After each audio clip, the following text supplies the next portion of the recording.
this is an iHeart podcast. Guaranteed human. This is Tamara Judge from Two Teas in a Pod with Teddy Mellencamp and Tamara Judge. Tamara here. As you know, my dog Rugby is like one of my kids, and I don't play around when it comes to taking care of him. Chewy is where I get everything he needs. He loves food, so always stocking up on treats and toys from Chewy, which my husband Eddie likes to buy for him. It always shows up fast, which is exactly how I like things. Chewy also handles the serious stuff, prescriptions, pet insurance, and the telehealth vet visits. And now they're opening up vet clinics across the country. And their 24/7 customer service, they just understand pet people. Plus, with Chewy's 1-year satisfaction guarantee, trying new things is never stressful. Chewy just makes caring for Rugby easier, and that matters to me. For life with pets, the answer is Chewy. Save $20 on your first order with free shipping at chewpanions.chewy.com/teapod. Hey, and welcome to the Short Stuff. I'm Josh, and there's Chuck, and this is Short Stuff. And this is a hoax edition, which we're starting to slowly assemble into a Short Stuff suite. The year 1810, the month November, the day possibly unknown. Right. And on this particular day, if we zoom over to London and then zoom in a little more into a wealthy section of London, and then even further into a place called Berners Street, we're going to find a 22-year-old, a guy who I would have liked to have been friends with, named Theodore Hook. He was a bon vivant. He was known to be mischievous, incredibly intelligent, very charming kind of guy. The kind of person who would just show up on a stranger's doorstep and start talking to them in the hopes that he would be invited to dinner just to see if he could do it. Just a neat guy all around. And he's walking down the street with a friend of his named Samuel Beasley, right? That's right. And this bon vivant, which I'm not even sure what that is. What does that mean? It's somebody who likes the good life. They like to party. They don't want to work. They just want to have fun. Oh, like us. Kind of. I think we work a little too much for that, but yes. My daughter, one of her favorite songs is Girls Just Want to Have Fun. And she looked at Emily one day and said, I feel sorry for boys. They just don't want to have fun. And it made me realize she had the name wrong. I guess she thought it was Just Girls Want to Have Fun, Right. Not Girls Just Want to Have Fun. Oh, man, that's hilarious. It's like boys have fun too. Sure. So they were walking down the street that day in November of 1810, these two boys. Right. And They just wanted to have fun.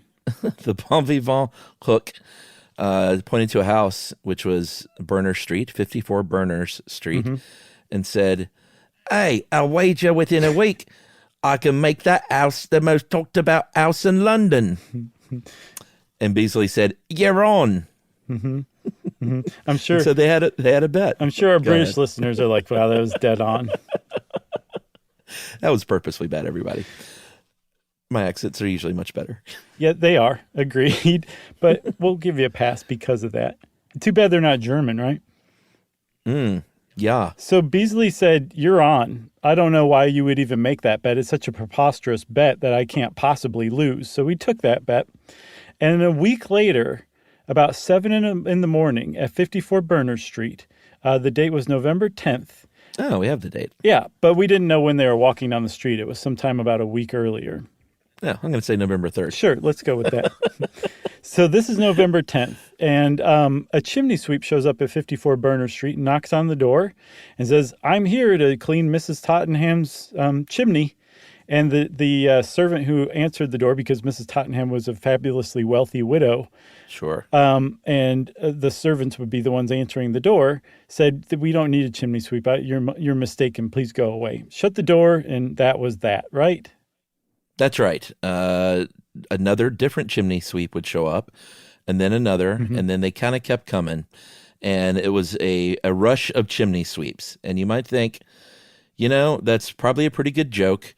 Much like the prank today where you might order a pizza to someone's house. Apparently, just calling like a chimney sweep or some other service to a house was a joke of the day. And the servants thought, oh, that's very funny. That's great. But that was not the end of it. And that is not why people still tell this story 200 years later. So perhaps we should take a break a little early because that's a great cliffhanger and tell you what happened next. Okay.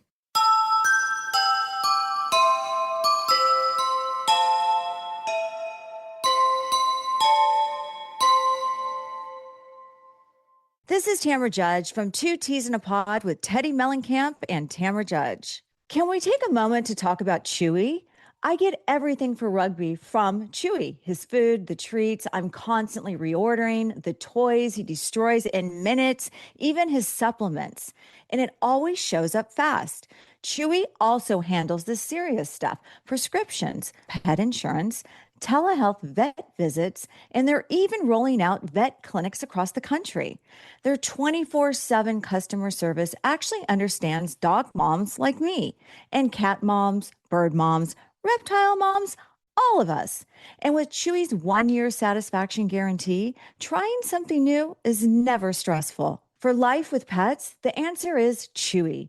Save $20 on your first order with free shipping at chewpanions.chewy.com/teapod.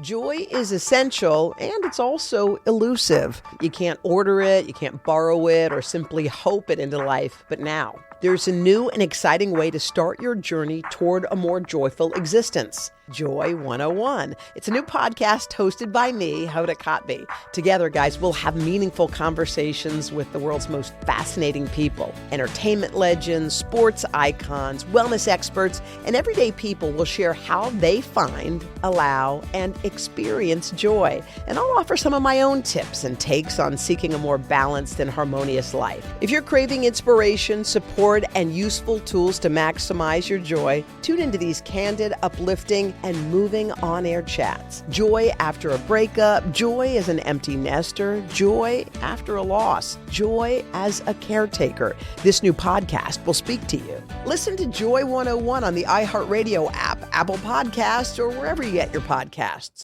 Stuff you should know. Stuff you should know. Okay, Chuck, so it's time to unhang off of the cliff. And like you said, we would not be talking about this hoax if it had just been a handful of chimney sweeps that showed up that day. But those chimney sweeps were just a little trickle that were a foreshadowing of the deluge to come. And as the morning started to begin in earnest, tons and tons and tons of people showed up, all of whom had been summoned to 54 Berners Street within the last month or so on this particular day, November 10th, to carry out some sort of business or another. And the sheer volume of how many people were tricked into showing up is why we're still talking about this hoax 200 years later. Yeah, it's at this point I wish we could hire that fast-talking guy from the TV commercials in the 80s. The FedEx guy? To just read through these, but I'll do some. Then why don't you just follow in after? How does that sound? Sure, that sounds great. All right. So here's who came by the house that day: male midwives, tooth pullers, miniature painters, artists, auctioneers, grocers, textile merchants, horse-drawn taxis, morning coaches, poultry sellers, an undertaker with a coffin made to measure, 6 men. It says 6 men bearing an organ. That could be a very dirty thing. No. Wine porters, barbers with wigs, and you can take over. Opticians, coal wagons, upholsterers, pianos, linen, jewelry, people bearing furniture, doctors, attorneys. Apparently at 5 p.m., a whole bunch of servants showed up because they were told that there was a job to fill. And 50 different bakers showed up with 2,500 raspberry tarts between them. That is just this is a sampling. Quite a joke. Yes, that's just a sampling of who was there. So you can guess in very short order the streets, Berners Street in particular, but also streets around it, became completely thronged with not just like taxis and carts of coal and like all of the tradespeople showing up, but also gawkers who came out to say like, what is going on? And so the police arrived pretty quickly and had to shut the whole street down. That's right. This prank even got the mayor involved. Lord Mayor London got a note that said that, and again, Mrs. Tottenham was, a woman of means, and I feel like somebody that would have had some sort of political influence. Mm-hmm. But there was a note supposedly from Mrs. Tottenham that said she was summoned to appear before him but she was confined to her room by sickness and requested that the mayor come to her house, which he did. And also, not just the mayor was roped into this. The Archbishop of Canterbury showed up, the governor of the Bank of England, the chairman of the East India Company, and the crazy. Duke of York, all duped, along with all of those scores and scores of tradespeople showing up at 54 Berners Street on November 10th.